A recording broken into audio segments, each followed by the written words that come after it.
तो नीरव मोदी की fraud company की एक एक कहानी सामने आ रही है। चमकते हीरों का स्या सच सामने आ रहा है। आज हम आपको बताएंगे कि कैसे इस कंपनी ने हीरों के काले खेल को अंजाम दिया। आरोप लग रहे हैं कि कौड़ियों के भाव वाले हीरों को करोड़ों में बेचकर ग्राहकों को लगातार चूना लगाया जाता रहा।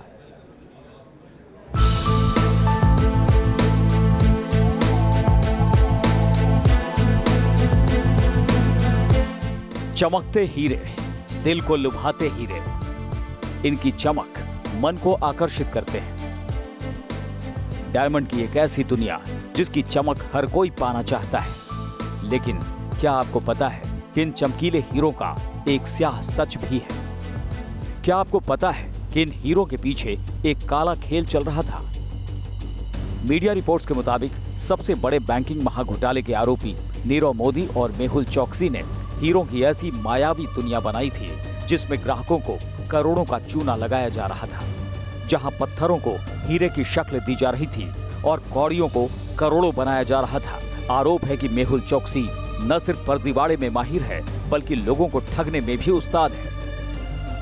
आरोप है कि वो 2-3 हजार रुपए की कीमत वाले हीरे को 50 लाख रुपए में बेच देता था और उसके शिकार बनते थे हाई प्रोफाइल लोग। मीडिया रिपोर्ट्स के मुताबिक मेहुल चोकसी ब्रांड के नाम पर ग्राहकों को करोड़ों का चूना लगा रहा था। ये खुलासा किसी और ने नहीं बल्कि मेहुल चोकसी की कंपनी गीतांजलि जेम्स के पूर्व एमडी संतोष श्रीवास्तव ने किया है। संतोष श्रीवास्तव ने गीतांजलि ग्रुप में 2009 से 2013 तक काम किया। उनका दावा है कि इस दौरान उन्होंने कई बार संदिग्ध गतिविधियां देखी थी।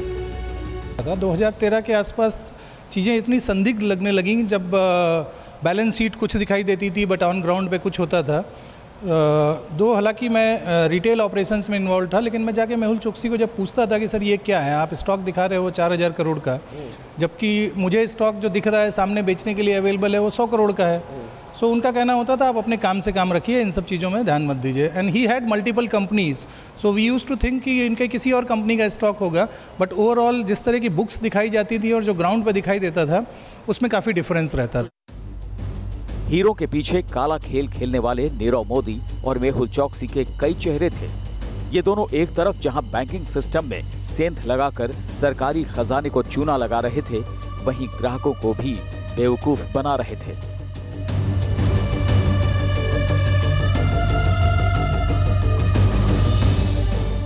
संतोष श्रीवास्तव के मुताबिक कंपनी का जोर फ्रेंचाइजी बिजनेस पर था।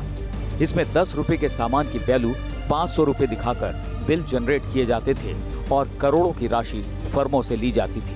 फ्रेंचाइजीज के अगेंस्ट में उन्होंने मुझे कुछ दबाव डालने चाहे, कुछ गलत चीज़ें करने के लिए, जिसका मैंने रिफ्यूज़ कर दिया और उसके बाद मैं इस्तीफ़ा देकर निकल गया। उसके बाद उन्होंने मुझे बुलवाया अपने ऑफिस में और मुझे ये एक तरह से लालच दिया कि आप हमारा साथ दीजिए फ्रेंचाइजीज के अगेंस्ट में तो हम आपको सूटेबली रिवॉर्ड करेंगे।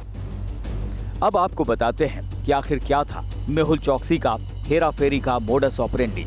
आरोप है कि मेहुल की कंपनी विदेशों में बिना तराशे हीरे खरीदती थी, फिर इन्हें भारत लाया जाता था।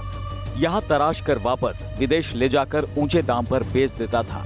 कहा जा रहा है कि ये पूरा काम मेहुल फेक कंपनियों के जरिए करता था। बिना तराशा हीरा खरीदने के लिए लोन लेता था, फिर बेचने के लिए भी ऐसा करता था। ये काम वो टैग चेंज कर, फर्जी बिल बनाकर और लोन लेकर करता था। इस दौरान वो हीरे की कीमत को 10 गुना तक बढ़ा देता था।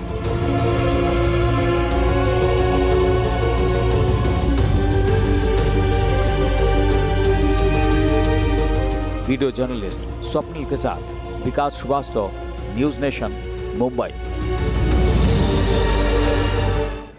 वैसे नटवरलाल की इस हेरा फेरी में या कहिए हीरा फेरी में सिर्फ आम आदमी नहीं बल्कि जाने माने चेहरे भी फंसे। नीरव एंड कंपनी के जाल में फंसे मशहूर सिंगर और एक्टर हिमेश रेशमिया।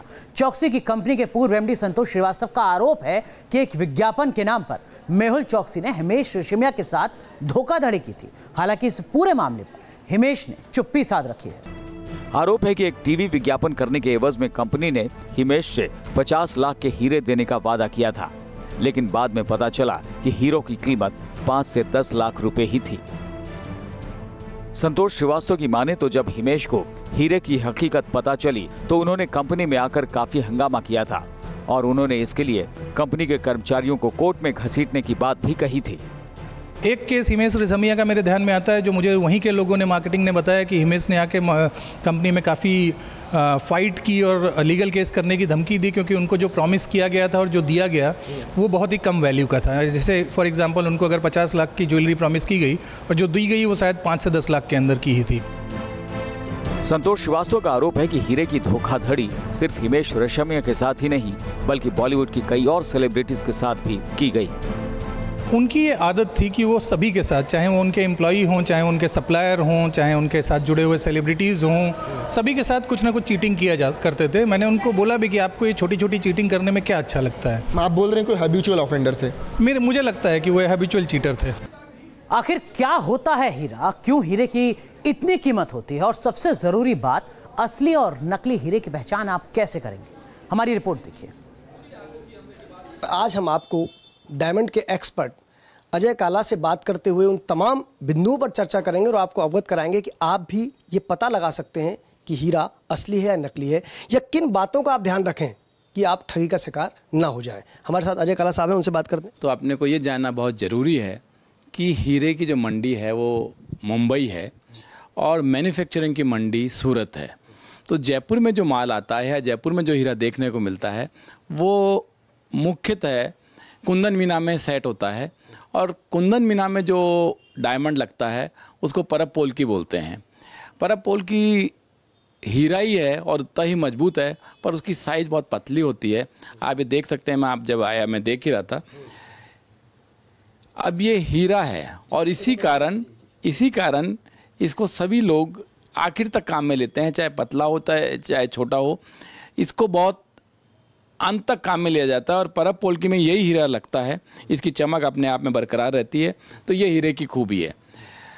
और चूंकि आपने कहा कि हीरे की परख जोहर ही जानता है, तो मैं आपको बताना चाहूँगा कि हीरे की जो कीमत है वो दुनिया भर में एक 4 C's के नाम से एक क्राइटेरिया है, उसके आधार पर होती है।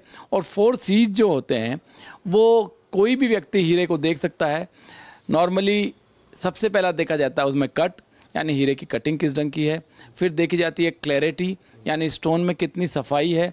फिर देखा जाता है कलर, और उसके साथ देखी जाती है कैरेटेज, यानी उसका वज़न क्या है। हीरे में 1 कैरेट से ऊपर जाते ही अगर वज़न ज़्यादा है तो उसके दाम बहुत तेज़ हो जाते हैं, और अगर 99 सेंट ही रह जाता है तो उसके वज़न कम हो जाते हैं।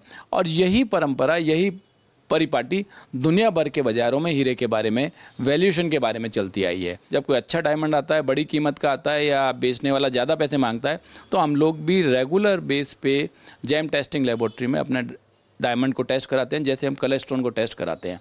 हम लोग रूबी का भी काम करते हैं, पर रूबी में भी लगातार नए नए इतने इन्वेंशन हो रहे हैं, इसके लिए हमको जेम टेस्टिंग लेबोरेटरी का सहयोग लेना पड़ता है और उससे ऑथेंटिक रिपोर्ट आती है। अब बल्कि मैं तो आपने चूँकि डायमंड की बात कर रहे हैं, दुनिया के बहुत से देशों में अभी सिर्फ सर्टिफिकेट के बेस पे काम हो रहा है, यानी आपके पास फिजिकली डायमंड यहाँ नहीं है, पर डायमंड का सर्टिफिकेट आपके पास है। ग्राहक को आप सर्टिफिकेट दिखाते हैं, ग्राहक सर्टिफिकेट के बेस पे निर्णय लेता है, फिर उसको फिजिकली डायमंड दिया जाता है। उसको आंख से देखने की ज़रूरत ही नहीं है। सर्टिफिकेशन बेस पे डायमंड बहुत स्ट्रांगली मार्केट हो रहा है। तो मैं समझता हूँ कि अगर आप गौर करें, आम आदमी के इंटरेस्ट की प्रोटेक्शन की बात करें, सर्टिफिकेट मस्ट हो गया है। वो 1 कैरेट से नीचे वाले में थोड़ा कम चलता है, पर 1 कैरेट से ऊपर वाले में तो हर हाल में सर्टिफिकेट के आधार पर ही माल बेचा जा रहा है, डायमंड बेचा जा रहा है। Thank you sir. ये थे काला साहब, जिनका कहना है कि ये बात भी बहुत साफ है कि जितना डर आम आदमी के अंदर है कि नकली हीरा नहीं मिल जाए, उतना ही डर कहीं ना कहीं आज ज्वेलर्स के अंदर भी है। लेकिन जितनी चमक हीरे में है, उतना ही कहीं ना कहीं आपको अपनी आंखों की चमक को भी बनाए रखना होगा और पूरी सावधानी बरतनी होगी कि आप इसके शिकार नहीं हो जाएं। खैर, आज तमाम लेबोरेटरियां हैं और भी कई माध्यम हैं जिनके जरिए ये पता लगाया जा सकता है कि कहीं ना कहीं आप ठगी का शिकार नहीं हो रहे हैं। लेकिन हीरे की चमक है, सदा बदस्तूर रहेगी, जारी रहेगी। वीडियो जर्नलिस्ट महेश शर्मा के साथ लाल सिंह फौजदार, न्यूज नेशन, जयपुर। चलिए, तो सावधानी की जरूरत है। वैसे आप जानते हैं कि खान से निकालने के बाद हीरे को तराशा जाता है, और हीरे तराशने का हब है गुजरात का सूरत। हमने सूरत की फैक्ट्री में पहुंचकर यह समझने की कोशिश की कि कैसे 1000 में खरीदा हुआ हीरा करोड़ों का हो जाता है। हीरा हमेशा से दुनिया के बेशकीमती रत्नों में शुमार किया जाता है। यह हीरा कभी किसी के अंगूठे और हार में समाकर शोभा बढ़ाता है, तो कभी कोहिनूर की शक्ल में देश की शान बन जाता है। खान से जो हीरा निकलता है वो अलग अलग आकार का होता है। इनको आभूषणों में इस्तेमाल करने लायक बनाया जाता है। डायमंड मेनली तो जैसे बेल्जियम एंट्रप से आते हैं, उसके बाद साउथ अफ्रीका में बहुत सारे माइंस है, नैरोबी में है, कॉन्गो में है। इंडिया में लेबर सस्ती है, इंडिया में फैक्ट्रीज बहुत है, तो इसलिए यहाँ पर आता है। यहाँ से रॉ मटेरियल को फिनिश करके उसको वापस से एक्सपोर्ट किया जाता है। कहा जाता है कि साल 1901 में सूरत के कारोबारी ने अफ्रीका से हीरे काटने वाले औजार मंगाए। यहीं से सूरत में हीरे का काम शुरू हुआ और धीरे धीरे यह कारोबार बढ़ता ही चला गया। 125 साल में यह कारोबार इस बुलंदी पर पहुंच गया कि आज दुनिया भर में हर 10 डायमंड में से 9 की कटिंग सूरत में होती है। ये हीरा का सबसे पहला प्रोसेस है। यहाँ पे इसको गैलेक्सी स्कैन बोलते हैं हम लोग। इसको ट्रांसपेरेंटली स्कैन किया जाता है, 3D इमेज इसका बनाया जाता है। ये एक स्पेशलाइज्ड मशीन है, इसका नाम है गैलेक्सी मशीन। ये इंपोर्टेड है इजराइल से। ये ऑटोमेटिकली आइडेंटिफाई करता है क्लैरिटी। ये डायमंड को हम लोग इस पे लोड कर रहे हैं मशीन में। जैसे ये लोड करेंगे, ये machine automatically with in 10 to 12 minutes में ऑटोमेटिकली स्कैन करके हमें इमेज दे रहा है। ये इमेज आप देखोगे तो पूरा ट्रांसपेरेंट दिख रहा है। इसमें ब्लैक एंड व्हाइट का जो भी आपको दिख रहा है, जो ब्लैक डॉट्स दिख रहा है, that are the clarity, that are the inclusions which remain inside the impurity. या इम्प्योरिटी। या ये जो रफ डायमंड आपको दिख रहा है वैसे आप ट्रांसपेरेंट ही दिखेगा, लेकिन उसके अंदर काफ़ी सारे इंक्लूजन्स रहे, जिसकी वजह से उसकी वैल्यूएशन अप डाउन होती है। हीरे की संरचना समझने के बाद उसकी 3D इमेज के हिसाब से उसको काटने की प्लानिंग होती है। लेजर के जरिए हीरे के 2 टुकड़े किए जाते हैं। प्लानिंग के बाद डायमंड को इधर भेजा जाएगा उसको कटिंग करने के लिए। सपोज डायमंड को अंदर 2 पीस प्लान किए रफ डायमंड के अंदर, तो उसको बीच में से काटना पड़ेगा। तो उसको काटने के लिए we are using a laser sawing. तो अभी यहाँ पे आएगा, ये लेज़र सोइंग डिपार्टमेंट है। यहाँ पे डायमंड को 2 पार्ट में काटा जाएगा। ये यहाँ से काटने के बाद अगर इंडिविजुअल डायमंड बन गया है तो वो जाएगा सीधा पॉलिशिंग में, फाइनल पॉलिशिंग में। उसको फाइनल शेप दिया जाएगा, जिसको हम लोग बोलते हैं फेसेटिंग करना। पॉलिशिंग उस प्रोसेस को कहते हैं जिसमें हीरो को गहने में लगाने के लिए एक खास आकार दिया जाता है। सूरत में मशीनों के जरिए ये काम होता है। यहाँ के कारोबारी हीरा देखकर उसकी खान से लेकर तराशे जाने तक की पूरी कहानी बता सकते हैं। हम लोगों ने अभी तक देखा कि किस तरह से हीरे को लेज़र उसमें काटा गया, उसके बाद आगे की प्रोसेस पर फिर हम आते हैं। अब हम संदीप जी किस प्रोसेस में हैं? अभी हम लोग फाइनल पॉलिशिंग की प्रोसेस में है, जहाँ पे डायमंड को फाइनल टच दिया जाता है, फाइनल फेसेट दिया जाता है, और जिस हिसाब से उसने प्लान किया है, जैसा शेप मांगा है, उस हिसाब से उसको बनाया जाएगा। ये जो आप देख रहे हो सब लोग पॉलिशिंग कर रहे हैं। उसको हर एक आदमी को सिंगल डायमंड दिया गया, उस पर वो लोग वर्कआउट कर रहे हैं। कट वहाँ हो चुका, जो उसका जो शेप देना है वो हो चुका। शेप नहीं दिया, उनको सिर्फ इंडिविजुअल कर दिया। लेजर सोइंग करके उसको इंडिविजुअल बनाया। जो एक बंच था, 2-3 पीस साथ में थे, उसको इंडिविजुअल कर दिया। अभी इंडिविजुअल डायमंड यहाँ पे आया है और उनको मालूम है कि क्या प्लान हुआ है, उस हिसाब से उसको कटिंग कर रही है लोग। इसी तरह इसको बोलते हैं कटिंग एंड पॉलिशिंग। कटिंग मतलब उसको कटिंग करके एक शेप दिया जाता है, बाद में पॉलिशिंग मतलब उसके ऊपर फेसेट्स दिए जाते हैं। जैसे राउंड है, ओवल है, प्रिंसेस है, हर एक शेप का अलग अलग एक फेसेटिंग स्टाइल होता है। तो उस हिसाब से वो लोग स्टाइल के हिसाब से उसको फेसेट दिया जाता है। कितने आप बता रहे थे, कितने हीरे के कितने हिस्से आप बता रहे थे? गर्डल या ये एक्चुअली जैसे हमारे फेसिस होते हैं, उस हिसाब से डायमंड के 4 फेसिस होते हैं। सबसे पहला होता है उसका ऊपर का पार्ट, जो हम लोग रिंग में सब में देखते हैं, that is a table part. उसका सबसे पहले टेबल आता है, उसके साइड में जो आता है क्राउन आता है, उसके सराउंडिंग एरिया है, उसको हम लोग गर्डल बोलते हैं।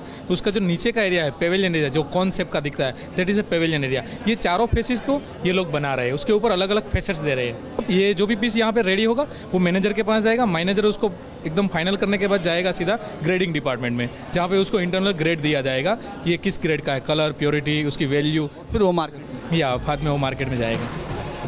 Team news nation.